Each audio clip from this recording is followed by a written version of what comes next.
할렐루야. 오늘 하루도 하나님의 말씀으로 우리의 삶의 길을 열어가기를 원합니다. 우리가 가족을 위해서 열심히 수고하고 또 회사 일터에서는 또 회사를 위해 동료들을 위해 열심히 수고합니다. 그런데 그렇게 수고하다 보면 때로는 섭섭한 마음이 들기도 합니다. 그리고 또 우리 가정이나 일터를 어떻게 하면 더 좋게 만들까 마음으로는 노심초사를 하면서도 길을 잘 발견하지 못할 때가 많이 있습니다. 여러분 오늘 하나님의 말씀을 통해서 지혜를 배웠으면 좋겠습니다.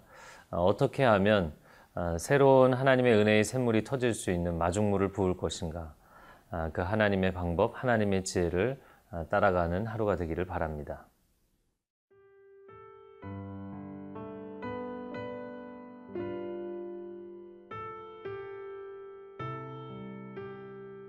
룻기 2장 8절에서 16절 말씀입니다.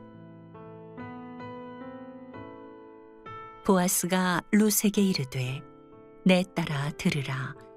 이삭을 주우러 다른 밭으로 가지 말며 여기서 떠나지 말고 나의 소녀들과 함께 있으라. 그들이 베는 밭을 보고 그들을 따르라. 내가 그 소년들에게 명령하여 너를 건드리지 말라 하였느니라. 목이 마르거든 그릇에 가서 소년들이 기러온 것을 마실지니라 하는지라. 룻이 엎드려 얼굴을 땅에 대고 절하며 그에게 이르되 나는 이방 여인이거늘 당신이 어찌하여 내게 은혜를 베푸시며 나를 돌보시나이까 하니, 보아스가 그에게 대답하여 이르되 네 남편이 죽은 후로 네가 시어머니에게 행한 모든 것과 네 부모와 고국을 떠나기 전에 알지 못하던 백성에게로 온 일이 내게 분명히 알려졌느니라. 여호와께서 네가 행한 일에 보답하시기를 원하며 이스라엘의 하나님 여호와께서 그의 날개 아래에 보호를 받으러 온 네게 온전한 상 주시기를 원하노라 하는지라. 룻이 이르되 내 주여, 내가 당신께 은혜 입기를 원하나이다. 나는 당신의 하녀 중에 하나와도 같지 못하오나 당신이 이 하녀를 위로하시고 마음을 기쁘게 하는 말씀을 하셨나이다 하니라. 식사할 때에 보아스가 룻에게 이르되 이리로 와서 떡을 먹으며 네 떡 조각을 초에 찍으라 하므로 룻이 곡식 빼는 자 곁에 앉으니 그가 볶은 곡식을 주매 룻이 배불리 먹고 남았더라. 룻이 이삭을 주우러 일어날 때에 보아스가 자기 소년들에게 명령하여 이르되 그에게 곡식 탄 사이에서 줍게 하고 책망하지 말며 또 그를 위하여 곡식 다발에서 조금씩 뽑아버려서 그에게 줍게 하고 꾸짖지 말라 하니라. 오늘 본문의 첫 번째 부분입니다. 저는 이 첫 번째 부분의 소제목을 칭찬 릴레이라고 써봤는데요. 그것은 나오미가 룻을 칭찬하고 또 그 소문이 들려서 보아스가 듣고 또 보아스가 룻을 칭찬하고, 그렇게 좋은 사람들의 삶에 대해서 서로가 아낌없이 칭찬하고 축복하는 그런 좋은 모습입니다. 8절 말씀에 보아스가 룻에게 이르되 내 딸아 들으라. 이삭을 주우러 다른 밭으로 가지 말며 여기서 떠나지 말고 나의 소녀들과 함께 있으라. 보아스가 사환의 말을 듣고서 룻에게 이야기를 해줍니다. 내 딸아 다른 밭에 가지 말고 여기 머물러 있어라. 내가 소년들에게 너를 건드리지 말라고 이야기했다. 그리고 또 목이 마르면 집에까지 달려갈 필요 없이 여기 떠다 놓은 물을 마셔도 된다. 이렇게 보아스가 룻을 배려해 주는 모습을 보면서, 그런데 그 배려 가운데 너가 나한테 이렇게 잘하면, 너가 나한테 이런 것을 주면, 어떤 조건을 달지 않습니다. 무조건적인 배려와 사랑과 친절을 베풀어 주었던 것이죠. 자, 10절 말씀에 룻이 엎드려 얼굴을 땅에 대고 절하며 그에게 이르되 나는 이방 여인이거늘 당신이 어찌하여 내게 은혜를 베푸시며 나를 돌보시나이까. 룻이 굉장히 감격해서 이렇게 반문을 합니다. 저는 이방 여인인데 어떻게 제게 은혜를 베풀어 주십니까? 내가 누구인지 몰랐다면 그냥 저기 처음 보는 사람이 있네. 이 동네 사람 중에서 내가 모르는 사람이 있었나? 그렇게 넘어갔더라면 오히려 은혜를 베풀 수도 있겠지만 내가 이방 여인이라는 것을 당신이 확인한 상태에서 어떻게 은혜를 베풀 수 있느냐? 왜냐하면 당시에 이스라엘 사람들은 이방인들과 자신들이 완전히 다르다고 생각했죠. 선민의식을 갖고 있었기 때문입니다. 또 하나님께서 이방인들과는 통혼하지 말라는 말씀도 주셨고 여러모로 그들과 문화적으로 종교적으로 거리를 두고 살았기 때문입니다. 그런데 그런 내가 이방인인데 어떻게 내가 이방인인 것을 알면서도 이렇게 은혜를 베풀어 주느냐라는 것이죠. 한 가지 답을 한다면 그것은 보아스가 진정성이 있는 사람이었기 때문입니다. 율법주의적인 사람, 자기의가 강한 유대인이었다면 그는 아마 이 여인 룻을 비판적으로 보았을지도 모르겠습니다. 또 꺼리끼며 거리를 두었을지도 모르겠습니다. 그런데 그가 이방인이라고 해서 어떤 색안경을 끼고 보지 않았던 것이죠. 오히려 그가 얼마나 시어머니에게 성실하게 하는지, 얼마나 진실한 사람인지 그런 것을 있는 그대로 평가해 주었던 것이죠. 우리 사회가 좀 더 건강한 사회가 되기 위해서는 이런 부분이 상당히 많이 필요합니다.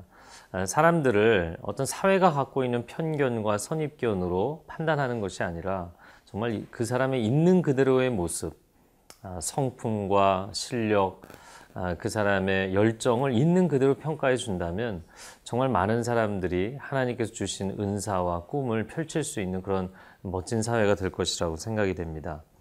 자, 보아스가 뭐라고 답변을 하냐면 11절에 보아스가 그에게 대답하여 이르되 내 남편이 죽은 후로 내가 시어머니에게 행한 모든 것과 내 부모와 고국을 떠나 전에 알지 못하던 백성에게로 온 일이 내게 분명히 알려졌느니라.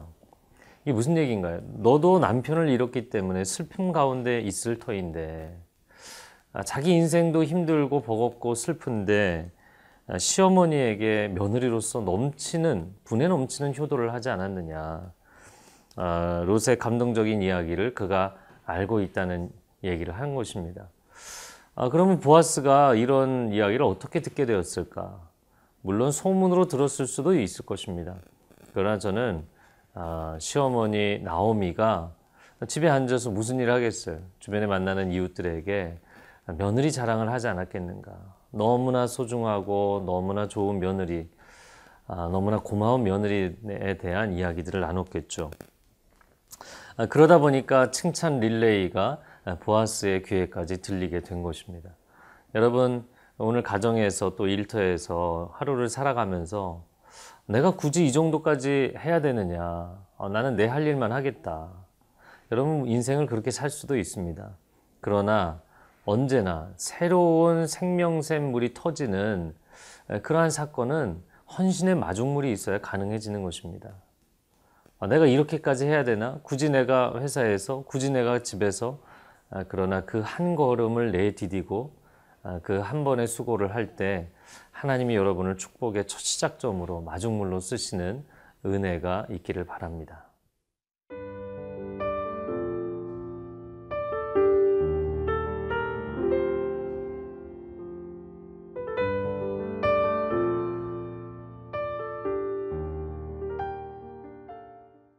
오늘 본문의 두 번째 부분입니다.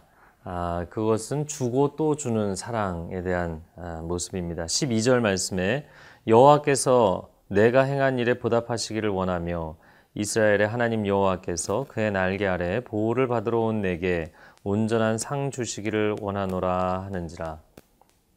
자, 이 보아스가 룻의 이야기를 듣고 룻에게 축복을 선언합니다. 여호와께서 내게 보답해 주시기를, 또 여호와께서 그의 날개 아래 너를 보호해 주시기를, 그리고 온전한 상 주시기를 원한다. 이런 표현들이요, 한 번의 축복으로 끝나는 것이 아니라 두 번, 세 번 이렇게 아낌없이 축복의 말을 해 주었습니다. 어떻게 보면 나이 차이가 많이 있고 처음 보는 사람이고 또 이방 여인이지 않습니까? 그렇다면 그냥 조금 조심스럽게 한마디 정도 축복을 할 수 있는데 이렇게 3번씩이나 아낌없이 진심으로 축복의 말을 건네는 보아스를 보면서 참 나이가 많은 사람이지만 그리고 이 이스라엘 사람들 히브리인들의 문화가 상당히 장유 유서에 우리나라보다 또 우리나라 못지않게 굉장히 딱딱한 문화임에도 불구하고 참 표현력이 있는 사람이다 이런 느낌을 받았습니다. 여러분 우리가 사람과 사람의 관계를 이야기할 때 사랑은 표현하는 것이다 이런 말을 합니다. 사랑은 속으로만 감춰두고 있는 것이 아니라 사랑한다면 그거 아낌없이 표현하라는 것이죠. 축복도 표현하는 것이고 사랑도 표현하는 것이고 은혜도 표현하는 것입니다. 오늘 여러분의 부르심의 자리에서 일터에서 가정에서 조금 더 표현력을 키워본다면 사람들과 행복한 소통이 이루어질 것입니다. 자, 13절 말씀에 룻이 이르되 내 주여 내가 당신께 은혜 입기를 원하나이다. 나는 당신의 하녀 중에 하나와도 같지 못하오나 당신이 이 하녀를 위로하시고 마음을 기쁘게 하는 말씀을 하셨나이다. 저는 이 룻의 대답도 참 재밌다는 생각을 했습니다. 왜냐하면 보아스가 이렇게 아낌없이 축복을 해주니까 무슨 말씀을요? 그냥 제가 당연히 해야 될 일을 한 것입니다. 그냥 노 땡큐 하는 사람들 있죠. 여러분 우리나라 문화에서도 칭찬을 해주면 고맙습니다. 그렇게 얘기하면 되는데 그렇게 받아들이는 것을 거북하게 생각하고 아니요 전혀 저는 그렇지 않습니다. 제가 잘한 거 없습니다. 라고 이야기하는 사람들이 있죠. 저는 보아스도 내면이 건강한 사람이지만 룻도 내면이 건강한 사람이었다는 것을 보게 됩니다. 저는 자격이 없어요. 저는 비천해요. 저는 그렇지 않아요. 라고 말하지 않았다라는 것이죠. 오히려 블레싱 해주었을 때 그 축복을 기꺼이 받아들이면서 내가 당신에게 은혜 입기를 원합니다. 라고 고백을 했습니다. 그러자 보아스도 이렇게 소통이 잘 되는 룻에게 편안하게 축복을 해줄 수 있었죠. 14절 이하에 보면 식사 자리에 초대해서 떡도 주고 볶은 곡식도 충분하게 주고 그리고 15, 16절에 보면 일꾼들에게 뒤따라오면서 이삭을 줍도록 허락을 해주고 또 곡식 단에서 좀 뽑아서 주어서 넉넉하게 추수할 수 있도록 도와주라고 권면을 합니다. 저는 이 룻기를 보면서 마음이 건강한 보아스 또 그 축복과 은혜를 기꺼이 받아들이는 마음이 건강한 룻. 여러분 마음이 건강한 사람이 사랑도 건강하게 할 수 있는 것입니다. 내 마음이 삐뚤어져 있고 내 마음에 상처가 나 있으면 사람과의 소통도 또 사람들과 나누는 사랑도 건강하게 나누지를 못하게 됩니다. 오늘 여러분의 마음 가운데 하나님의 치유와 회복이 임해서 사람들과의 관계, 소통 건강하게 나눌 수 있게 되기를 바랍니다. 함께 기도하겠습니다. 좋으신 하나님, 하나님께서 우리 주변에 보아스와 같은 좋은 사람, 또 룻과 같은 좋은 사람을 허락해 주셨는데 우리가 너무 내면 가운데 가라앉아 있고 또 혼자만의 세계에 갇혀서 보아스를 발견하지 못하고 룻을 발견하지 못하고 있다면 주님 우리에게 은혜와 긍휼을 베풀어 주셔서 이제 우리 마음을 치유해 주시고 회복해 주셔서 내 곁에 보아스를 알아보고 룻을 알아볼 수 있는 그런 관점이 열리도록 인도하여 주옵소서. 그렇게 주 안에서 기쁨과 행복을 누리고 고백하는 복된 하루가 되게 하여 주옵소서. 예수님의 이름으로 기도합니다. 아멘.